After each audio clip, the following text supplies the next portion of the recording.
stay down here forever, and the others will be home soon. Boy, you must have been tired, Harold. You slept through lunch. I followed Chester into the living room. My heart was pounding as he unlocked the cage door with his paw. It looked as if he'd had years of experience opening locks. The door swung open. Binocular was sleeping peacefully.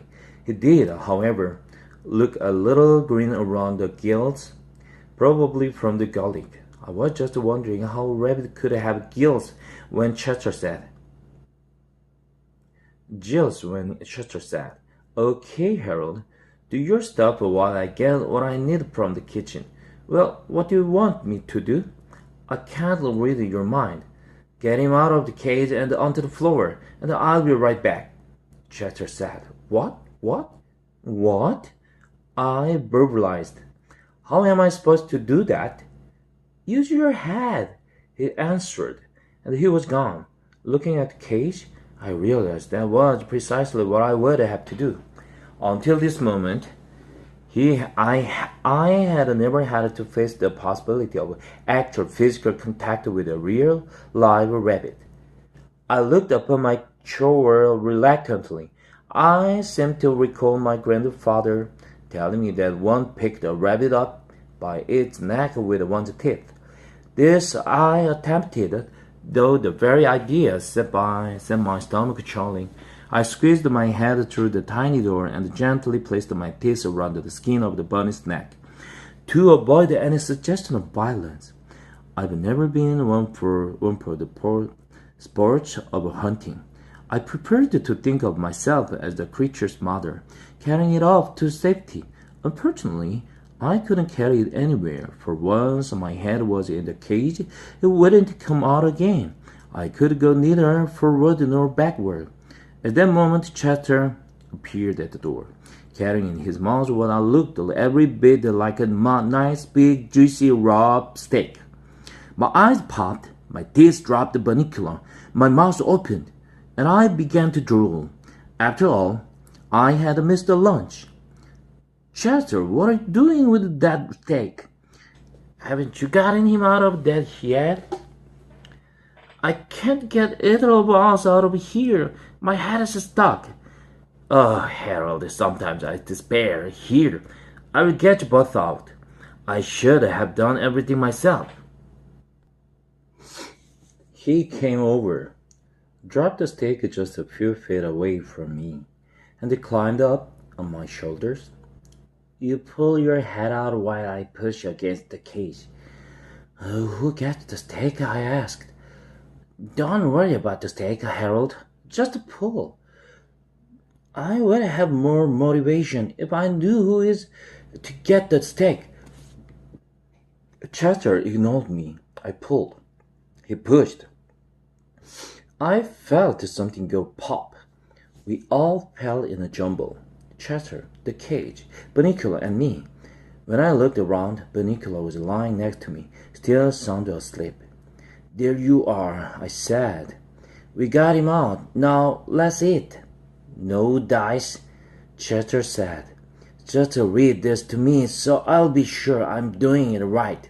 And he handed me a book. That book, again, started at the top of the page. Chester said as he picked up the steak, "Why don't you read, and I will hold the steak?" "Mumps," Chester replied. I took it to mean that I was to start reading. "To destroy the vampire and end his reign of terror, it is necessary to pound a sharp stake." Chester interrupted. "A sharp stake?" he asked. "What does that mean?" "I'll test it and tell you if it's sharp," I offered. "No, never mind. This will do. It's sirloin.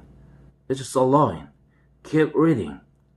"To pound a sharp stake into the vampire's heart. This must be done during the daylight hours when the vampire has no powers." "Okay," he said. "This is it. I'm sorry I had to go this fat. But But if they'd listened, this wouldn't have been necessary. He dragged the steak across the floor and laid it across the inert bunny. And then with his paws he began to hit the steak. Are you sure this is what they mean, Chester?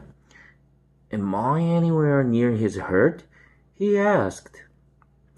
It's hard to tell, I said. All I can really see are his nose and his ears. You know, he's really sort of cute. Chester was getting that glint in his eyes again. He was pounding away at the steak, harder and harder. Be careful, I cried. You will hurt him. Chester increased his attack. I was really getting worried that when the door opened and Mr. and Mrs. Morno were suddenly with us in the room. Chester, Mr. and Mrs. Morno screamed. What are you doing with my dinner? Robert, get that steak away from Chester.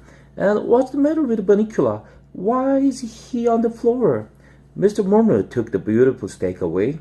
I wished it had fallen in the fairway with tears in my eyes. As the kitchen door swung open, Chester whispered with a cold determination, All right, the last resort, and dashed into the kitchen. Seconds later, he was back, carrying his water dish between his teeth. He ran toward the Bunnicula and with a mad yowl threw the dish of water at the rabbit. Unfortunately, he was so hysterical that his aim was not the best. With the water dripping from my ears, I watched Mrs. Morno pick the Chester up by the scruff of his neck and toss him unceremoniously out the front door. Robert, we're going to have to do something about that cat. Look at this mess. Dinner's ruined. The poor bunny is out of his cage and Harold is a sopping wet. I tried to look as pathetic as I knew how. Oh, poor Harold, Mrs. Morno cooed as she dried me off. You've had a rough day, you and Bunnicula. I don't know what's the matter with your friend, but unless he learns how to behave, he will just have to spend the night outside. Mr. Morno, meanwhile, had restored Bunnicula to his cage and the cage to the window sill. I couldn't believe it when I saw that Bunnicula was still asleep. And Mr. Morno said, The steak is ruined. Why don't we let Harold have it? He deserved a treat anyway. Don't you all, boy? I panted appropriately. After my delicious dinner, I turned my attention to the book that was still lying open on the floor. Another method of destroying the vampire is to immerse the body in water. The body will then shiver and disappear. If the vampire emits one last scream of terror. Ooh, I thought. So that's what he was trying to do. Thank goodness he missed. I had no regrets about missing a scene like that. Poor Bunnicula. I looked over toward the cage, and there on the other side of the window was a pathetic tabby face looking in. His little nose was pressed against the window. I couldn't hear him, but from the movement of his lips, I could see he was very unhappy. Poor Chester. As for me, Mrs. Morno spent the evening patting me, and the family chatted with me all night long. And, of course, I'd had my yummy steak dinner. So, it wasn't such a bad day after all. Except that now my steak was all gone. Poor Harold.